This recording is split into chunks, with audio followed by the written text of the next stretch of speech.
আসসালামু আলাইকুম প্রিয় শিক্ষার্থী বন্ধুরা, তোমরা একটা নিউজ হয়তোবা জেনেছো যে এইচএসসির খাতা দেখছে টিকটকাররা।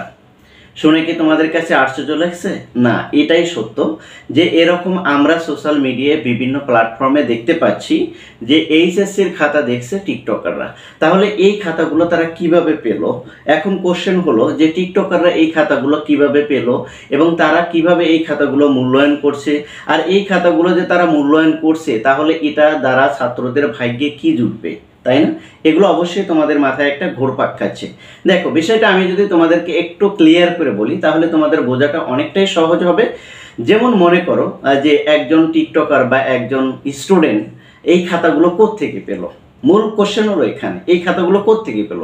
বোর্ডের এই খাতাগুলো কারা নেয়, বোর্ডের এই খাতাগুলো কারা দেখে, রাইট? যে এই যে খাতাগুলো টিকটকারদের হাতে চলে গেল বা তারা টিকটকাররা ভিডিও করে সেটা বিভিন্ন সোশ্যাল মিডিয়ায় আপলোড করলো, তাহলে কি এটা কি টিকটকারদের দোষ নাকি অন্য কারো এর হাতে হাত আছে? অবশ্যই হাত আছে। যেমন মনে করো যে বোর্ড খাতা দিয়েছে তার লিস্ট করা কিছু টিচারদেরকে, তাই না? এটা কিন্তু তাদের আগে থেকেই পরিকল্পনা, এবং কাদেরকে খাতা দিবে কাদের খাতা দিবে না এগুলো কিন্তু আগে থেকেই বোর্ড সিলেক্ট করে। এখন যেই ব্যক্তির কাছে খাতা গেল সেই ব্যক্তি নিজে খাতাটা না দেখে যদি অন্য কোনো স্টুডেন্ট বা অন্য কাউকে দিয়ে যদি খাতাটা দেখায় তাহলে সে খাতাটা তো লিক হওয়ার কথাই, এটাই স্বাভাবিক।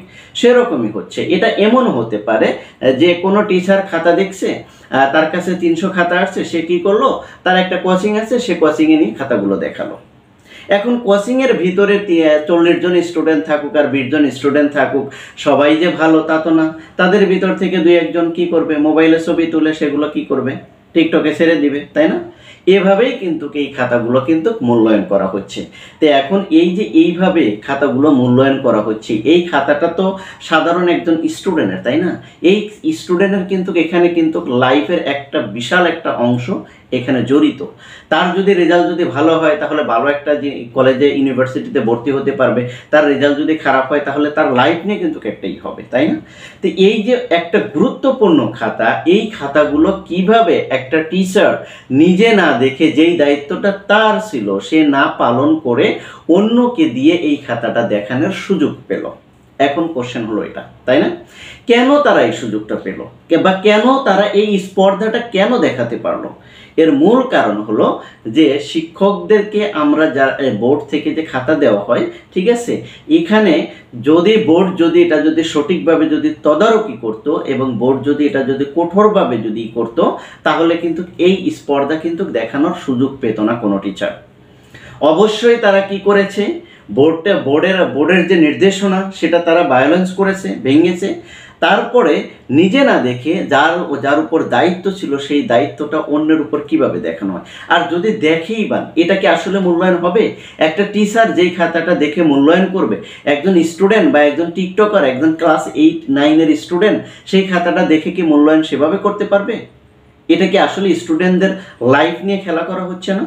অবশ্যই স্টুডেন্টদের লাইফ নিয়ে খেলা করা হচ্ছে। কারণ এটা যে সব টিচারকে আমি বলছি তা নয়, এটা কিন্তু হাতে গোনা মুষ্টি কয়েক টিচার রয়েছে যারা জীবনে টাকাকেই বেশি প্রাধান্য দিয়ে থাকে। আসলে তারা শিক্ষকতা পেশায় এসে তারা টাকাটাকেই সবচেয়ে বেশি গুরুত্ব দিয়ে থাকে। আমি তাদেরকে বলবো যে আপনারা টাকার জন্যই যদি এরকম করেন তাহলে পেশাটা ছেড়ে দেন। এই মহৎ পেশায় কেন আপনারা আছেন? এই পেশাটা বাদ দিয়ে অন্য পেশায় চলে যান, যেখানে টাকা আছে, যেখানে কোনো নেই সেখানে যান। কিন্তু আরেকজনের জীবন নিয়ে, একটা নিষ্পাপ ছেলের জীবন নিয়ে কেন আপনি খেলা করছেন? এটা যদি আপনার ছেলে মেয়ের হতো আপনি কি করতেন? আসলে এই সকল মানুষরা মানে কি বলে যে শিক্ষক নামের কলঙ্ক এগুলো। আমি আবারও বলছি, এগুলো কিন্তু আমাদের সুনামধন্য সকল শিক্ষক নন। এটা হাতে গোনা কয়েকজন শিক্ষকের এই কাজ, এটা সবাই না। যারা খাতা দেখেন তারা সবাই রেসপন্সিবিলিটি, তারা সবাই দায়িত্ববদ্ধ এবং তারা তাদের দায়িত্বের প্রতি সচেতন। তার ভিতর থেকে কিছু অমানুষ আছে যেইগুলো কি করে এই কাজগুলো করতে পারে। তার ছেলে মেয়ের খাতা যদি হইতো তার কেমন লাগতো? তাহলে এই যে অবমূল্যায়ন করে খাতাগুলো বোর্ডে পাঠানো হবে, এটা কি আসলে সঠিক মূল্যায়ন হবে? আপনারা কি ভাবেন? এটা যদি আপনাদের সাথে হতো বা আপনাদের সাথে হতো তাহলে এই বিষয়টা নিয়ে আপনারা কি ভাবতেন? এই বিষয়টা নিয়ে আপনারা কি বলতেন? অবশ্যই আপনারা কমেন্ট সেকশনে জানাবেন যে এই ধরনের ঘটনা আমরা যেটা দেখছি এটা যদি সত্যিই হয়ে থাকে তাহলে অবশ্যই আমি কর্তৃপক্ষ, বিশেষ করে বোর্ডের সাথে যারা সংশ্লিষ্ট আছেন তাদেরকে বলবো যে খুব দ্রুত বিষয়টার ব্যবস্থা নিতে হবে। যদি ব্যবস্থা না নেওয়া হয় তাহলে এটার পরিমাণ যত দিন দিন বাড়তে থাকবে, খাতা কিন্তু অবমূল্যায়ন হতে থাকবে। এই খাতার সাথে, এই পরীক্ষার সাথে একটা স্টুডেন্টের লাইফ জড়িত। তো এই বিষয়টা আপনারা এভাবে অবমূল্যায়ন করা বা যেই টিচাররা এগুলো করেছে অবশ্যই তাদেরকে আইনের আওতায় এনে অবশ্যই সঠিক বিচার তাদের দিতে হবে, তাদেরকে অবশ্যই আইনের আওতায় আনতে হবে। তা না হলে কিন্তু এটা কিন্তু দিন দিন বৃদ্ধি পাবে। এমন একটা কাজ যে আপনি একবার ভাবতে পারেন যে আসলে এই কাজটা কতটুকু মানে অমানবিক হলে আর কতটুকু অমানুষ হলে, মনুষ্যত্ব বোধ যদি ওই টিচারের ভিতরে যদি থাকে তাহলে এই কাজটা সে কখনোই করতে পারতো না। সে একজন যদি টিচার হয়ে থাকে তাহলে এই কাজটা সে কিভাবে করে, যে এত গুরুত্বপূর্ণ একটা খাতা, এত গুরুত্বপূর্ণ একটা জিনিস, সেই জিনিসটা নিজে না দেখে অন্য কাউকে দিয়ে দেখায় এবং সেটা ভিডিও করে আবার সোশ্যাল মিডিয়ায় আপলোড করে। এটা আসলে কতটুকু দায়িত্বের প্রতি অবহেলা। অবশ্যই শিক্ষা বোর্ডের সাথে যারা সংশ্লিষ্ট আছেন অবশ্যই বিষয়টা খতিয়ে দেখে এর কঠিন শাস্তির ব্যবস্থা করতে হবে। তবেই দেখা যাবে যে এই রকম মানে যে অবহেলা, দায়িত্ব অবহেলা, এটা কিন্তু কমে যাবে। আর এটা যদি না করা হয় তাহলে কিন্তু দিন দিন এটা বৃদ্ধি পেতে থাকবে।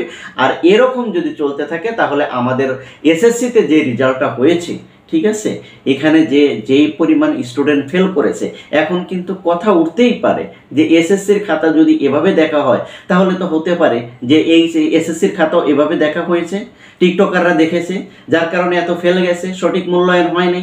এটা কিন্তু উঠতে পারে কথাটা, তাই না?